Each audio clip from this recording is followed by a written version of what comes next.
So at that time, you know, I'm like, okay, boom, I got my son, I got my girl, I am done. So finding all this stuff was going on with my son, I'm just like, God, like, what did I do? So fast forward, we're going through the pregnancy.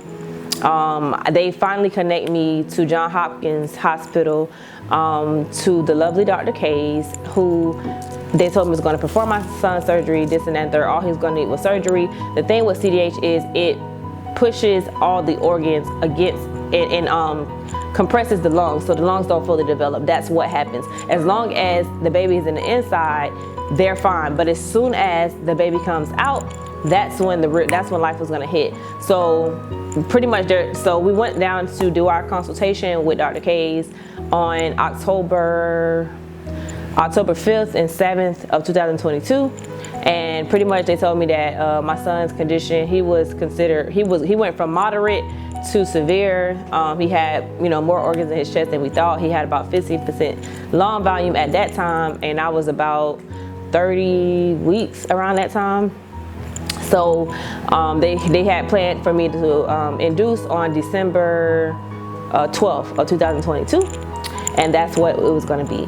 And so, you know, also they said that my son had at that time some fluid on his brain in both of his ventricles. But when they did the fetal MRI, they were like, okay, at that point, you know, it's a little elevated, but it's not too bad, not too concerning. However, it is fluid on the brain, which is abnormal. So we're gonna have to do more tests when he comes out. They wanted to do an amniocentesis at that time, where they draw amniotic fluid out of my stomach, but the risk of him being born early and having CDH was just too high, and I was like, you know what, I don't want it done. I'd rather, like, you know, go through what I'm going through and it be that.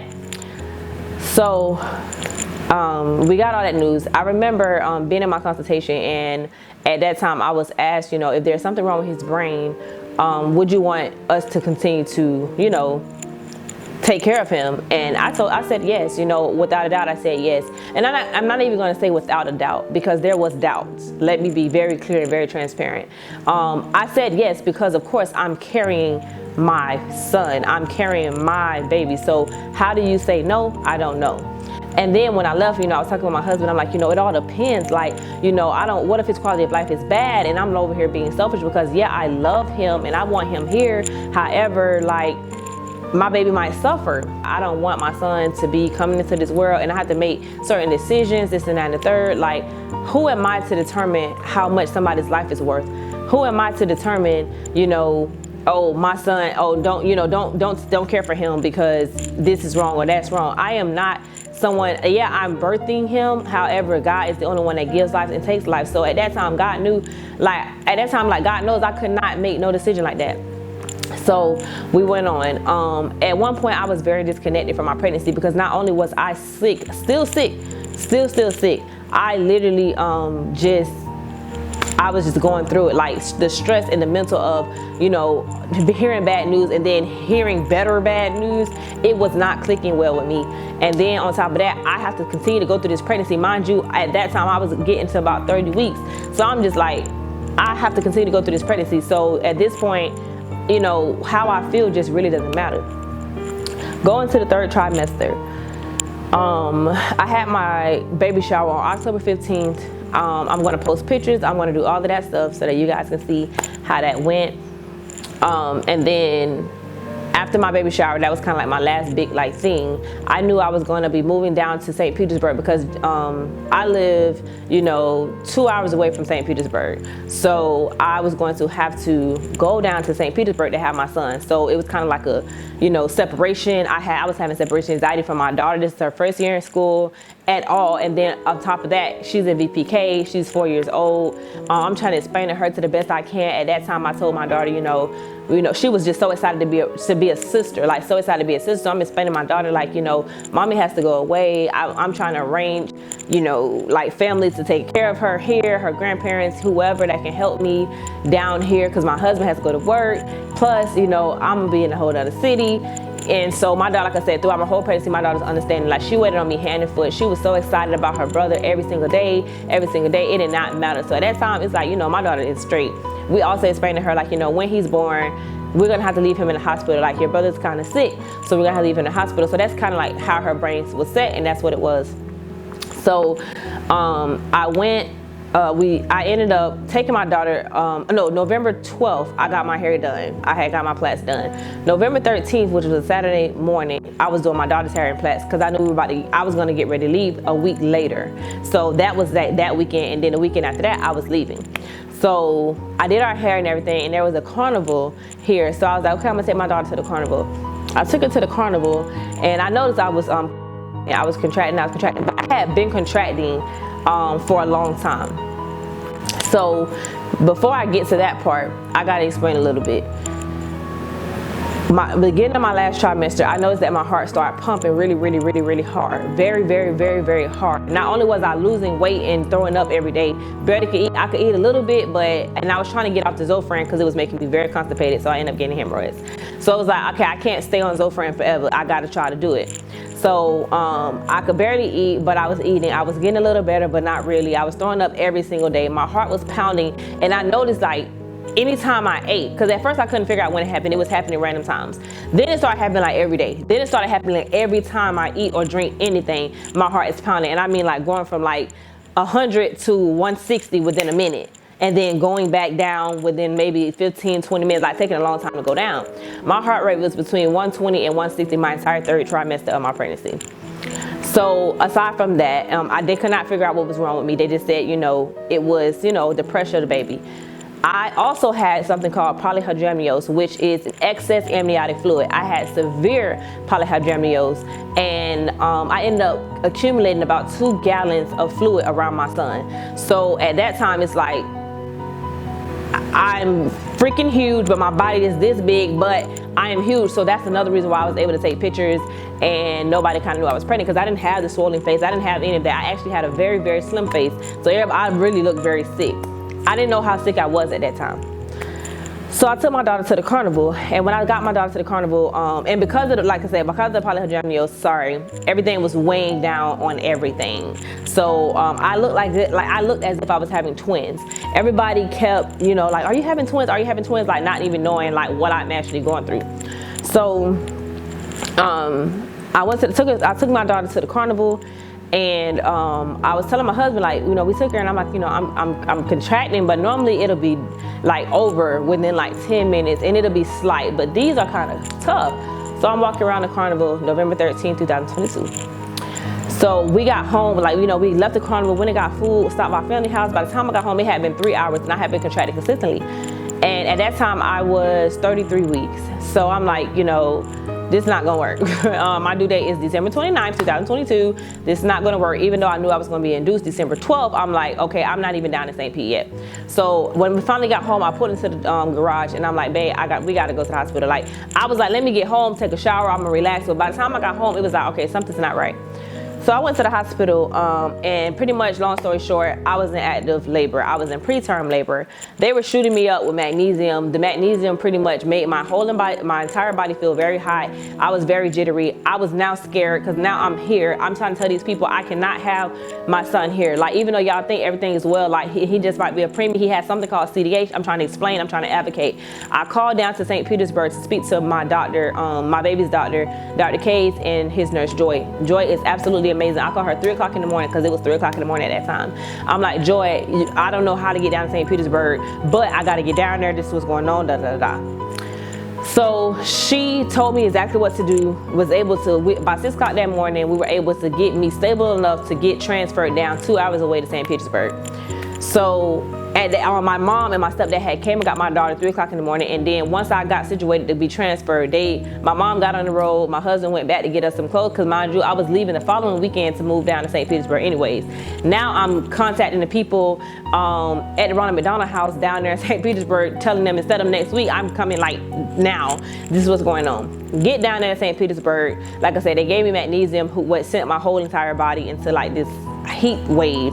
And it was just really bad. It was so much going on. Before I got, matter of fact, let me back up. Before I got to St. Petersburg, in the waiting room. I literally could not take it anymore. Like, they had scans, they could not find my baby's heart and stuff like that because of the polyhydramnios. They could not keep a steady beat, which they eventually did it. I mean, they couldn't keep him on the band. Like, they can find it with the Doppler, but they could not keep the band on because so much fluid was around him. He literally had double size, so he could flip, turn, do what he wanted to do. So all they hear is swishing. They can see everything on the ultrasound that he's doing fine, but you know, that was going on. So they stopped my labor there. In the middle of all of them literally sign this, sign that, sign this, sign that, sign this, sign that, I literally just stopped and called my aunt, who's also my apostle, to pray, because I literally put her on speaker. There are doctors and nurses all around me. There are people, my husband's at the foot of my bed just giving them space, but you know, massaging my feet, trying to keep me calm. I called my aunt, you know, crying, like, you know, I needed to pray. She prayed, I felt better. Now it's pouring down raining by the time, so we get in the ambulance, they make this exception for me to get me down there. I get down there, all is well. I was able to get released to the Ronald McDonald House within 24 hours. So now went in Saturday, I got there Sunday. Monday is when I got released. So I got released to the Ronald McDonald House. When I got there, I think I may have stayed that one night. No, that night that I got back, they sent me home on Picardia, so it could kind of like slow up the contractions a little bit, at least so that they're not progressing my cervix. So at that time I was 1 centimeter. So I'm like, all right, boom. I get down, I get released, and at that time my husband, I told my husband, like, I need to go back because something's not right. I went back, they checked me, all is well. You know, at that time I could not breathe much no more. I could barely eat. I had not eaten since Saturday night, which ended up going into Sunday morning, because like I said, it was 3 in the morning, so Sunday early morning, whatever. I had not eaten since, you know, that night from the carnival. So now it's Monday, and I really have not eaten since Saturday.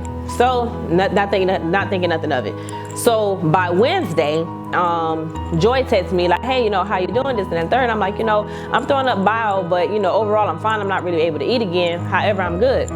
I was so used to throwing up bile that I felt like it was a normal thing for me. Like, my stomach is empty at this point. There's nothing but whatever the lining of my stomach coming out, which is actually bile.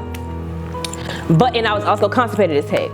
So she actually admitted me back into the hospital and told me to get back to the hospital. So that Wednesday I got back to the hospital.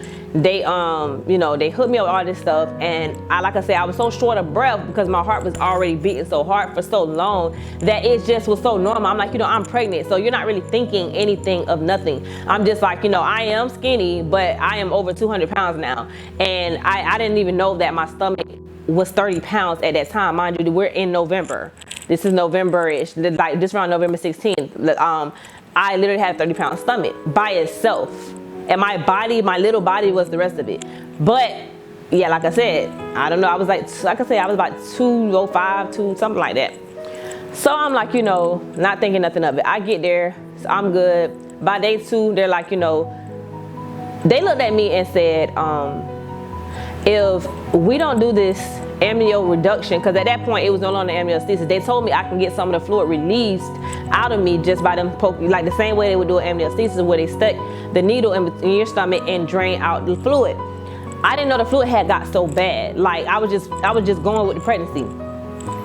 Few things that I noticed outside of the heart thing, I noticed that my thighs were swelling, not just my feet. Like, my legs and feet were swelling like normal pregnancy, but when I elevate them, the fluid was just going to my thighs. It was never draining. I also realized no matter how much water I drink, I was not going to the bathroom. And when I did go to the bathroom, I was peeing out gold pee. And I'm like, I'm drinking so much water, so how am I peeing out gold pee? And then I noticed, so the legs, and like I said, I couldn't eat. Excuse me. So I remember far in the beginning of my pregnancy, I remember telling my husband, like, you know, if you ever have to make a decision, you know, choose me, please. Not knowing, you know, what I was about to go through.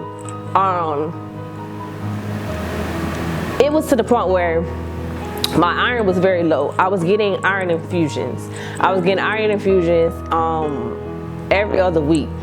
So I had iron infusions every other week, plus regular blood work for, as you know, pregnant, plus high-risk doctor appointments. So my days were just drop my off, go to an appointment, like for at least 4 days out of 7. And to the point where, like, I had started seeing a cardiologist for the issues that I was having, but I ended up canceling my appointments that I needed for my echo and all of that stuff to get done because my son, like, I had appointments and I wasn't gonna miss nothing for my son.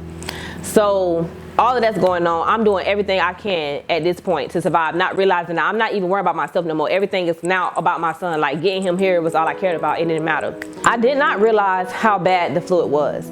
I remember a doctor coming in and saying, you know, if we don't take some of the fluid out, we cannot save him without saving you. So if we don't get some of this fluid out, like they pretty much told me, like I was literally like the fluid was smothering me from the inside, pretty much. I was so severe that everything in my body was being squished from the fluid. Come to find out, the fluid was pressing on my aorta and my heart, which was causing me to have tachycardia or something like that. Then it was pressing on the rest of my cardiovascular system, so I could not drain the fluid. My body could not even let the fluid out. And it was also pressing on my kidneys. So no matter how much water I was drinking, like my kidneys were not even flushing through. Also, it was pressing on my stomach. My stomach was literally on the top. My actual organ, like the stomach organ, was on the inside on the top. So my belly is sitting in my lap. And if I needed to throw up, like it was sometimes where I would eat and I would eat too much, and now I have to throw up in order for me to breathe. So I would literally press the top of my stomach to throw up just so I can breathe. It had got so bad. So, like I said, I did all of that. And when he looked at me and said, you know, pretty much you're gonna die if we don't get some of this fluid out. I was like, okay, you know what, go ahead. And at this point, it wasn't even just like, okay, you're gonna die. It's gonna be like y'all, like both of y'all. Like I can't even save him because I can't save you at this point. You're his lifeline. So I went ahead, they went in, I literally laid there, they stuck a needle through my stomach. I was wide awake, they did not numb me, they didn't do anything. Stuck a needle right in the middle of my stomach and drained out 4 liters of fluid. So while I'm sitting there, like my mom was in there with me, and my husband had to work. So as I'm laying there, the only thing I could feel is like my lungs could like inflate and deflate. Like that's all I felt. It was not like a big whoosh, oh my God, my stomach's smaller. Even though my mom said, you know, she took pictures, like my stomach was way smaller.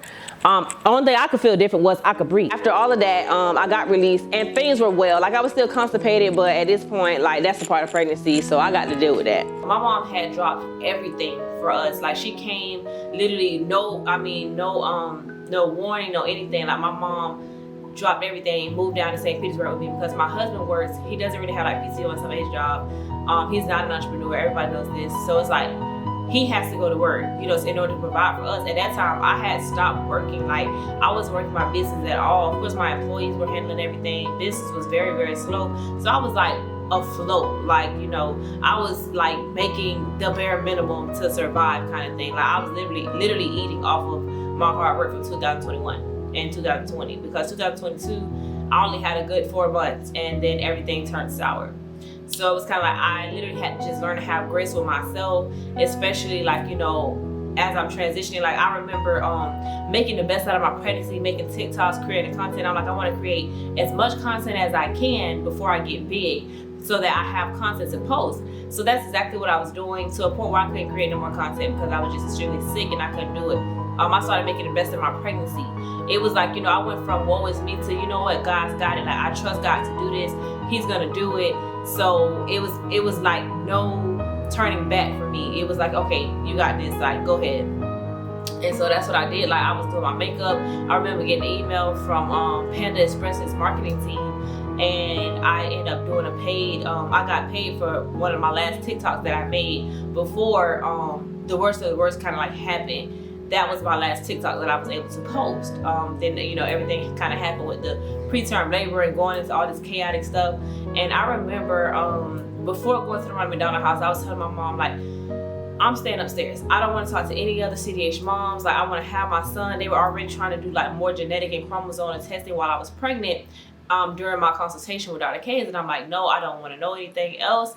I'm not doing the amniocentesis. So it's kind of like, if you guys want to know, like y'all gotta wait till he's born, because finding out what, you know, more things is wrong with him while I'm pregnant is not gonna be mentally, you know, healthy for me, or anything physically either, because I'm already like half dead as it is.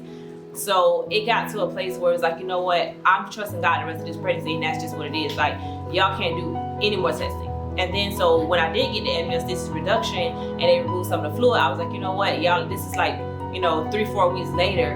I'm like, okay, at that point, go ahead, give him the fluid that he needs so that he can run the testing that he can run. So that's kind of like where I was with that.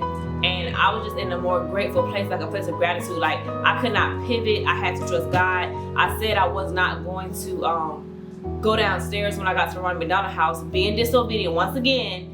And literally, as soon as I got there, like so many people were attracted to me. So many people were gravitating to me. Like people that were there for months. I mean, all of us are there because something's wrong with our child. Everybody at the Ronald McDonald House, everybody's there because something's wrong with their child. I mean, there were other people that had whose son had the same condition as mine. Maybe 1 or 2 pregnant people, and that's about it. Like everybody else, they were already in the journey. They had been there like 3-4 months, or watched other people leave that had their babies after. Like it was just like a big family of heartache and like these are our kids. We can't do anything but get through it and go through it with them. So we were like, me and my mom were connecting people. Like she used to go downstairs at first. Like for the first 2 days, I didn't really go downstairs like her. She was going downstairs. My daughter was back at home with her grandmother, her paternal grandmother, who was taking great care of her, getting her back and forth to school. I was FaceTiming her every day. So it was like, that's what I had. And then that was the week right before Thanksgiving break. So I knew Friday come, she'll be back with me and we'll be, rocking out for that week. So yeah, my mom was going downstairs every day. She was working from downstairs, doing whatever she needed to do. And it was like, okay, let me go downstairs to find my mom. And then it was like, okay, well, all these like other people are down here. I'm not gonna like ignore them. So, I started connecting with people, people like Shelby, people like Josh, Cadence, Krista. I mean, Alyssa. I like the list really goes on. Aaron. I mean, if I didn't call your name, I am so sorry. But Megan, like I literally met some amazing people, none of which had a CDH baby except one.